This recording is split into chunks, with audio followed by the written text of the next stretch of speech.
Por este día que nos permites estar reunidos delante de ti. Gracias porque este día que has apartado para bendecirnos, para que podamos estar concentrados en tu palabra, en adorarte, Señor, en conocer más de ti.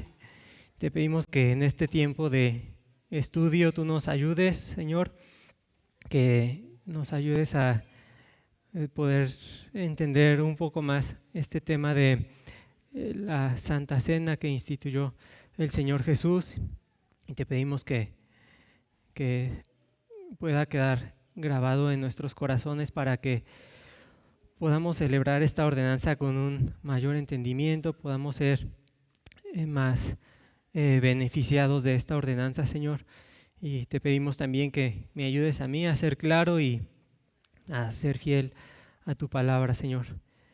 Y te pedimos esto en Cristo Jesús. Amén.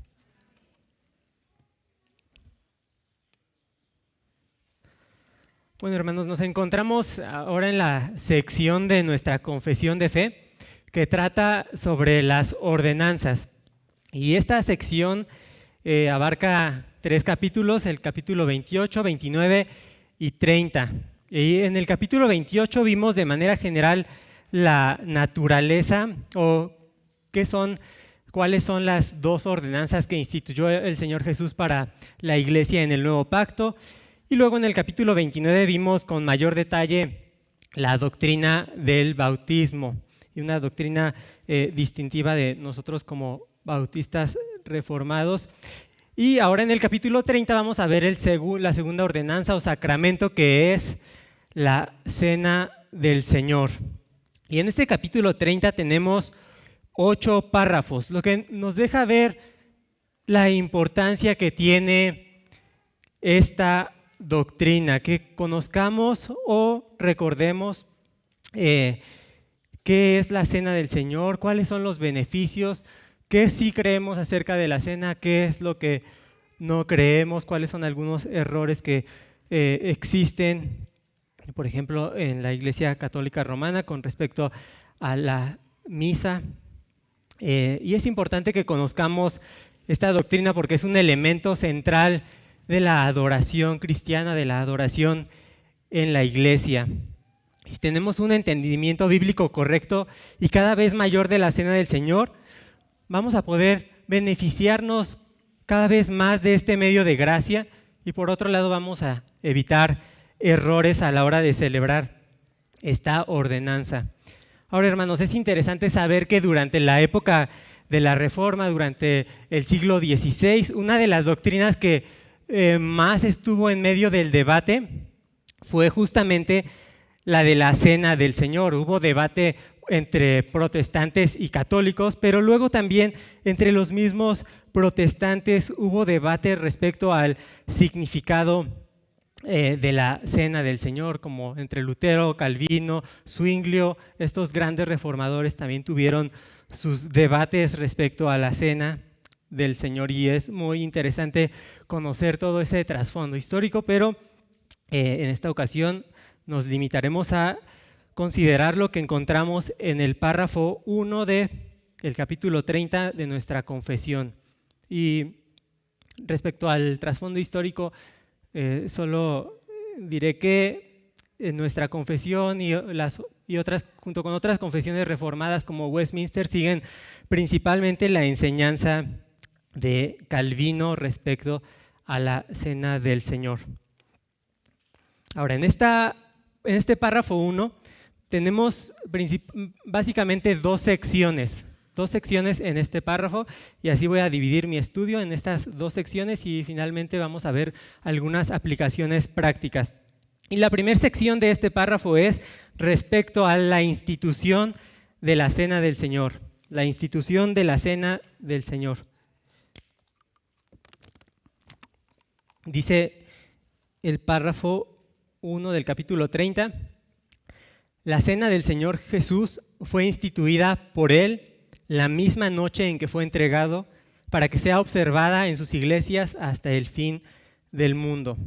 Y el pasaje que se cita ahí es el pasaje clásico de la Cena del Señor que frecuentemente escuchamos en 1 Corintios capítulo 11, versículos 23 al 26, que dice el apóstol Pablo ahí: porque yo recibí del Señor lo que también os he enseñado, que el Señor Jesús, la noche que fue entregado, tomó pan y habiendo dado gracias, lo partió y dijo: tomad, comed, esto es mi cuerpo que por vosotros es partido, haced esto en memoria de mí. Asimismo tomó también la copa después de haber cenado, diciendo: esta copa es el nuevo pacto en mi sangre, haced esto todas las veces que la bebiereis en memoria de mí. Así pues, todas las veces que comiereis este pan y bebiereis esta copa, la muerte del Señor anunciáis hasta que Él venga. Eso es lo que encontramos en 1 Corintios 11. Y obviamente Pablo está aludiendo o reconociendo también lo que encontramos en los evangelios, y si gustan luego revisarlo, está esta institución de la Cena del Señor en Mateo 26, versículos 26 al 29, en Marcos 14, versículos 17 al 25, y en Lucas 22, versículos 14 al 20. Vemos ahí también en los evangelios el registro de la institución de la Cena del Señor.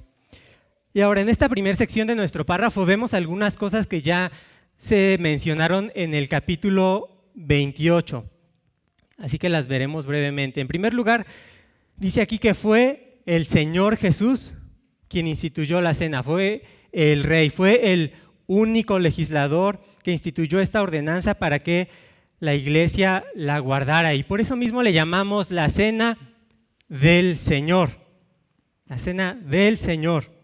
Es de Él la instituyó, Él nos dio esa ordenanza, y particularmente esa frase, la Cena del Señor, la tomamos de 1 Corintios 11, 20.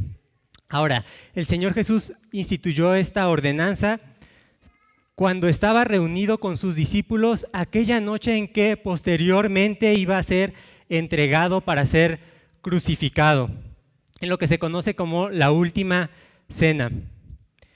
Y hermanos, el hecho de que el Señor Jesús instituyera la Cena del Señor cuando estaba reunido con sus discípulos nos muestra que la Cena del Señor se debe observar, como dice nuestro párrafo, en sus iglesias, en las iglesias locales. En cada iglesia se debe observar. Además, también Pablo nos dice en 1 Corintios 11 que cuando os reunáis, habla siempre de cuando estés congregados, cuando estés reunidos, que celebren la Cena del Señor. Así que es una ordenanza que pudiéramos llamarle colectiva, que se hace junto con la iglesia, con el cuerpo de Cristo, y no de forma individual ni tampoco individualista.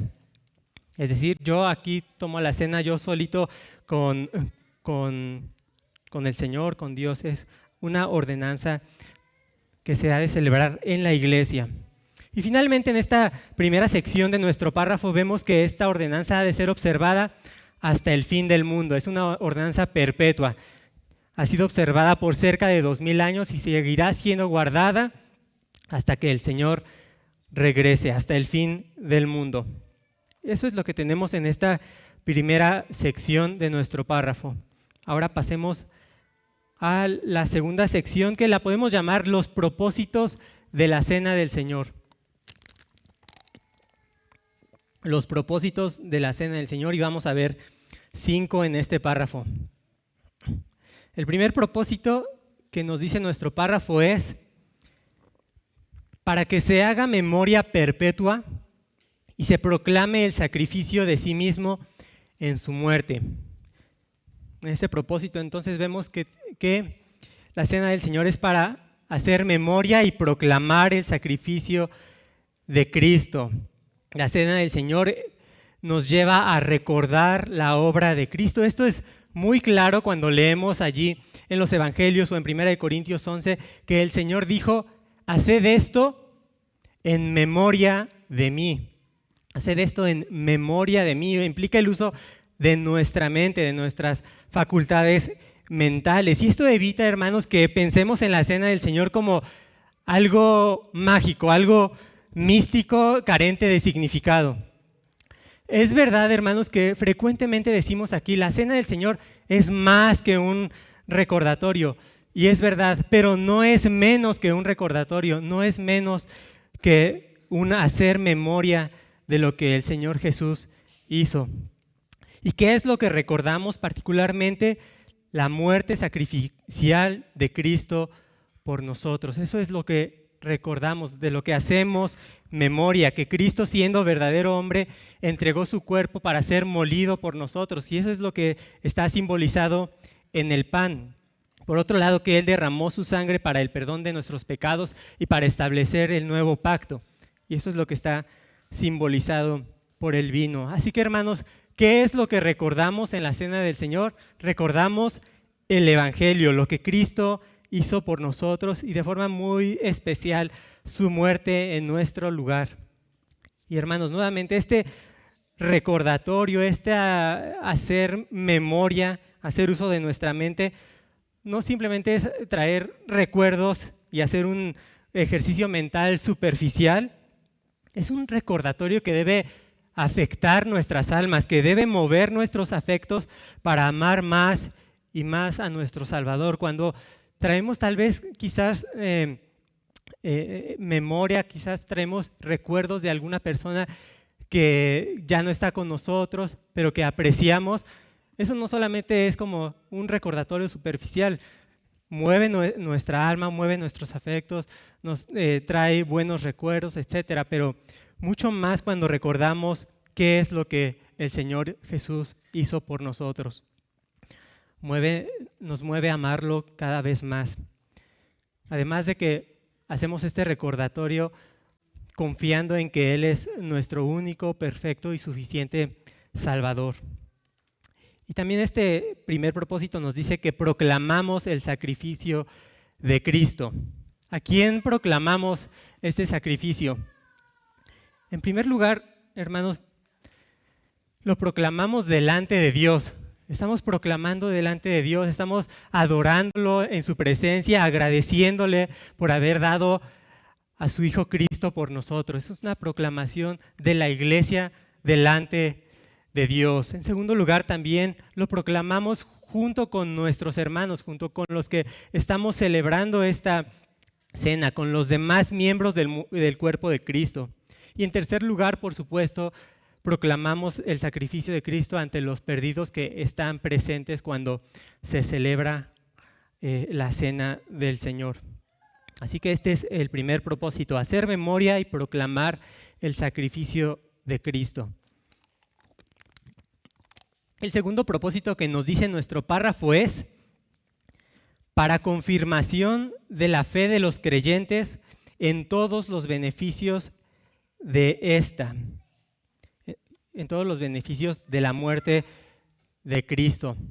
Así que la cena del Señor nos señala al sacrificio de Cristo, pero juntamente con él a todos los beneficios que obtenemos de ese sacrificio de Cristo por nosotros.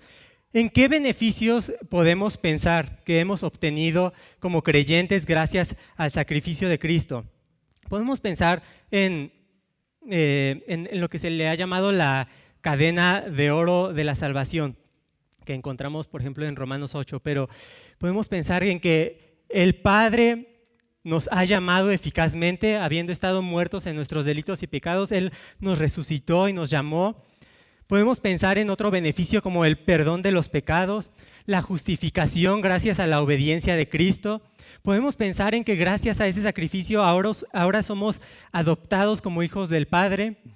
Podemos pensar en que también hemos sido santificados y apartados para el Señor y que ahora podemos crecer en esa santificación.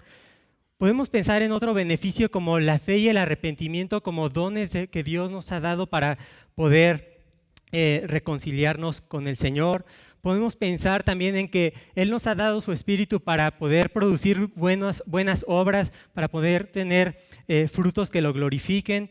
Podemos también pensar en que Él nos da la gracia para perseverar día tras día, hasta el final. Y finalmente podemos pensar en el beneficio culminante de nuestra salvación, que es la glorificación, cuando seamos resucitados y con cuerpo y alma podamos estar para siempre en la presencia de Dios. En todos estos beneficios podemos meditar cuando celebramos la cena del Señor, cuando pensamos en lo que el sacrificio de Cristo ganó por nosotros. Y de esto nos confirma el Señor por medio de la Santa Cena. Así que la Santa Cena nos confirma en la fe en Cristo, en su obra y en sus promesas. Y hermanos, cuando pensamos también en todos los beneficios que obtenemos por medio de Cristo, la Santa Cena nos recuerda que no tenemos una salvación pequeña, no tenemos una salvación temporal o limitada, hemos recibido una salvación inmensa, una salvación de vida eterna, una salvación que abarca todas las necesidades de nuestra vida espiritual. Una salvación que está llena de gracia, de amor, de sabiduría y de la bondad de Dios, disponible cada momento para cada creyente. Y de esto somos confirmados en la cena del Señor. Ahora pasemos al tercer propósito que encontramos en nuestro párrafo. Y sigue diciendo allí que la cena del Señor ha sido instituida para su alimentación espiritual y crecimiento en Él. Su alimentación espiritual y crecimiento en Él. O sea, en Cristo. Ahora, hermanos, es evidente que le llamamos la cena del Señor, que consumimos pan y vino, pero obviamente el propósito de la cena del Señor no es hacernos crecer ni alimentarnos físicamente. Eso es obvio y claro para todos. Pero sí fue instituida por el Señor para alimentarnos y para crecer espiritualmente. Así como cuando escuchamos la palabra de Dios en la predicación, nuestras almas realmente son alimentadas, realmente crecemos por la obra del Espíritu. De la misma manera, cuando celebramos la cena del Señor, junto con todo esto que simboliza, crecemos espiritualmente, somos alimentados por la obra del Espíritu dentro de nosotros. Quizás a veces se nos hace difícil pensar cómo es que Dios puede utilizar un medio físico como lo es el pan y el vino para hacernos crecer espiritualmente, pero lo mismo sucede con la palabra de Dios. La palabra, al final estamos usando otro sentido de nuestros cuerpos, en ese caso el oído, recibimos esa información, pero no es mera información que se queda en nuestras mentes, son verdades vivas de la palabra de Dios que el Espíritu Santo usa para hacernos crecer. De igual manera, el Espíritu Santo usa la cena del Señor, el pan y el vino, para no solo recordarnos superficialmente o mentalmente el sacrificio de Cristo, sino que eso produzca un verdadero crecimiento en Él, en Cristo. En cuarto lugar, nuestro párrafo nos dice que la cena del Señor ha sido instituida para un mayor compromiso de ellos, o sea, de los creyentes, en y con todos los deberes que deben a Él, o sea, a Cristo. Entonces, para un mayor compromiso de los cristianos en y con todos los deberes que deben a Cristo. Hermanos, si la cena del Señor nos fortalece en nuestro ser interior, ¿para qué nos va a fortalecer el Señor sino para hacer la voluntad de Dios, para poder guardar sus mandamientos, para poder andar en santidad? Así que la cena del Señor también aumenta, vamos a llamarlo así, el fuego que debemos de tener para nuestros deberes para con Dios, para hacer su voluntad, para vivir en santidad. Al tomar la cena del Señor estamos reconociendo que ya no le pertenecemos a este mundo, sino que hemos sido comprados con la sangre que Cristo derramó. Y hermanos, si ya no le pertenecemos a este mundo, si ya no nos pertenecemos a nosotros mismos, sino que le pertenecemos a Cristo como nuestro Rey, como nuestro Salvador, cada vez que tomamos la cena del Señor, podemos también renovar nuestros votos para con Él, renovar nuestra entrega y nuestros votos para servirlo y glorificarlo todos los días de nuestras vidas. Así que la cena del Señor también es este recordatorio de nuestros deberes para con Dios, de renovar nuestra entrega y nuestro servicio para con nuestro Señor que nos compró con su propia sangre. Y en quinto lugar, nos dice nuestro párrafo que la Santa Cena fue instituida y para que sea un vínculo y una prenda de la comunión de ellos, de los cristianos, con Él, o sea, con Cristo, y entre ellos mutuamente.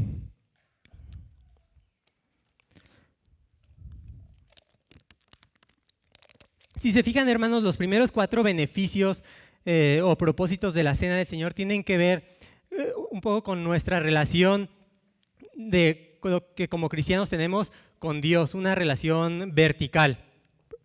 Pero en este quinto propósito tenemos un propósito horizontal, un propósito que tiene que ver con nuestros otros hermanos que celebran la cena juntamente con nosotros.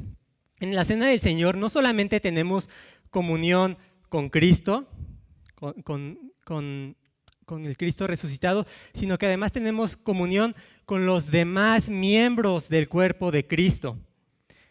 Por medio de la Santa Cena mostramos la unidad y comunión que tenemos con otros que, igual que nosotros, han sido salvados por el mismo sacrificio de Cristo y que han sido salvados por pura gracia. Así que la Cena del Señor también nos anima a algo, a que hemos de guardar la unidad del cuerpo de Cristo, que todos somos miembros del mismo cuerpo, que todos hemos sido salvados por el mismo Cristo. Y eso lo notamos en 1 Corintios 10, versículos 16, 17 y 21, que es el otro texto que es citado en nuestro párrafo. 1 Corintios 10, versículos 16, 17 y 21. Dice: ¿la copa de bendición que bendecimos no es la comunión de la sangre de Cristo? ¿El pan que partimos no es la comunión del cuerpo de Cristo? Siendo un solo pan, nosotros, con ser muchos, somos un cuerpo, pues todos participamos de aquel mismo pan. Vemos ahí como en el versículo 17 al final dice: somos un cuerpo, pues todos participamos de aquel mismo pan. Vemos esta verdad de que todos los que participamos de la Cena del Señor hemos sido salvados por el mismo Cristo. Y dice el versículo 21, no podéis beber la copa del Señor y la copa de los demonios, no podéis participar de la mesa del Señor y de la mesa de los demonios. Particularmente el versículo 21 nos habla de la comunión que tenemos con Cristo, y es la reprensión que hace Pablo a los corintios de que no deben de participar en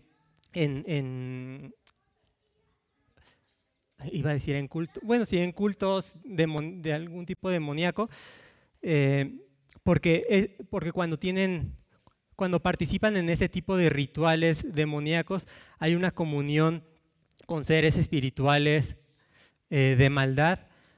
Por tanto, deben de rechazar ese tipo de rituales, ese tipo de comunión con ritos paganos, porque cuando celebran la Cena del Señor tienen comunión con Cristo y obviamente no hay ninguna relación de Cristo con las tinieblas. Así que por eso los reprende de que estén participando en ese tipo de cultos, de ritos paganos. Pero estos son los 5 propósitos que tenemos aquí en nuestro párrafo respecto a la Cena del Señor. Y hermanos, como podemos ver, es muy profundo, es muy amplio lo que podemos meditar cada vez que la celebramos. Y quisiera terminar con algunas aplicaciones prácticas. Hermanos, en nuestra iglesia celebramos la Cena del Señor frecuentemente, cada día del Señor. Y a veces podemos olvidar por qué lo hacemos así, por qué celebramos la Cena del Señor frecuentemente, en la medida de lo posible, cada día del Señor. Y una de las razones es porque la Biblia nos muestra que es un medio de gracia que Dios realmente usa para fortalecer y alimentar espiritualmente a su pueblo, a los creyentes. Es un medio de gracia que debemos de utilizar para crecer en el Señor. Es un medio de gracia que alimenta nuestra fe en Cristo y en sus promesas, que también enciende nuestro amor para con Él, para con su palabra, para con sus mandamientos. También es un medio de gracia que aumenta nuestra esperanza que tenemos de la vida eterna y de la segunda venida de Cristo. Por tanto, esa es una de las razones por las que la celebramos en esta iglesia frecuentemente, porque es un medio de gracia que Dios usa para fortalecer la fe de los creyentes. Eso por un lado, hermanos. Y por otro lado, también este párrafo nos ayuda a evitar dos extremos principales a la hora de celebrar la Cena del Señor. Por un lado, evitamos el extremo de pensar en la Cena del Señor como un simple recordatorio, como un simple ejercicio mental. Y como ya he mencionado, sí es necesario usar nuestra mente, sí es necesario recordar qué es lo que Cristo hizo, pero al mismo tiempo eso debe afectar nuestras almas. Debemos de hacerlo con fe, reconociendo que realmente el Señor fortalecerá nuestra vida espiritual y que realmente Cristo está aquí presente para tener comunión con nosotros. Así que debemos evitar este error de verlo solo como un ejercicio mental superficial. Pero por otro lado debemos evitar el error de ver la Santa Cena como un rito mágico, como un rito místico divorciado de su significado. Nuevamente hay que meditar qué es el sacrificio de Cristo, cuáles son todos los beneficios que hemos recibido gracias a Él, y eso nos va a permitir poder ser grandemente beneficiados a la hora en que celebremos la Cena del Señor. Así que, hermanos, celebremos la Cena del Señor cada vez con mayor reverencia, sí, pero también llenos de gratitud y llenos de amor por lo que el Señor Jesús ha hecho por nosotros. Ahora, a los que no son creyentes aquí, también es importante que sepan algo. Nuevamente, que la Cena del Señor no es un rito mágico que hacemos aquí. El vino sigue siendo vino, el pan que tomamos sigue siendo pan y sabe a pan. Y no hay ningún poder en ellos para salvar. Tomar el pan y tomar el vino no salva a nadie. Y como recientemente escuché a un pastor que dijo, si hubiera algún poder en la Santa Cena para salvar a los pecadores, lo mejor sería que obligáramos a todos los presentes a tomarla, porque pues qué más quisiéramos que todos fueran salvos. Pero no es así, no es así. Es un símbolo dado a los que ya se han arrepentido de sus pecados y ya han creído en Cristo. Pero si tú no eres cristiano, aún si tú no eres creyente, cada vez que celebramos la Santa Cena aquí, puedes recordar esto, puedes prestar atención, puedes mantenerte en tu lugar, evitar también, hermanos, tomar ese tiempo como un descanso para ir al baño, hermanos y amigos. Creo que es un tiempo en que también tú como incrédulo puedes recordar esto, que Cristo, siendo Dios, se hizo verdadero hombre para ser obediente hasta la muerte y muerte de cruz, que fue que entregó su cuerpo para ser molido y derramó su sangre, y de esa manera te ofrece la reconciliación con Dios por pura gracia. Así que es un tiempo también para que tú puedas meditar en eso, puedas arrepentirte de tus pecados y confiar en este suficiente Salvador. Y finalmente, hermanos, quisiera terminar con una ilustración del pastor Waldron que me encanta. Y él dice más o menos esto. Si tuvieras un querido amigo, un familiar que estuviera en el lecho de muerte, que estuviera a punto de morir y te hiciera una última petición antes de morir, ¿no tendría un significado muy especial para ti esa petición o esa instrucción final? ¿Cuánto más, hermanos, la petición final de Cristo antes de morir debería movernos a atesorarla, a obedecerla y a meditar en ella? Porque, hermanos, el Señor Jesús instituyó la ordenanza de la Santa Cena la noche en que fue entregado para ser crucificado y dijo, haced esto en memoria de mí. Amén. Vamos a orar. Padre, te agradecemos por este día. Gracias porque nos permites estudiar un poco acerca de la Santa Cena, Señor, que Cristo nos ha dado en su gracia, y reconociendo que somos débiles y que nuestra fe frecuentemente flaquea. Y gracias por este medio de gracia por el cual tú provees esa fortaleza, ese alimento espiritual, Señor. Te pedimos que nos ayudes a cada vez tomarla con un mayor entendimiento, con mayor fe, con este entendimiento de todo lo que Cristo ha hecho por nosotros, Señor. Y aún te pedimos que cada vez que la celebramos, que la proclamamos el sacrificio de Cristo, tú puedas tener también misericordia de aquellos que no son creyentes y que están aquí con nosotros, Señor, para que un día también puedan juntamente con nosotros tomar esta cena que tenemos solamente por pura gracia, Señor, y no por nada que merezcamos. Y te pedimos que tú nos ayudes en este día a adorarte con toda nuestra mente y todo nuestro corazón, y que tú nos bendigas grandemente. En Cristo Jesús. Amén.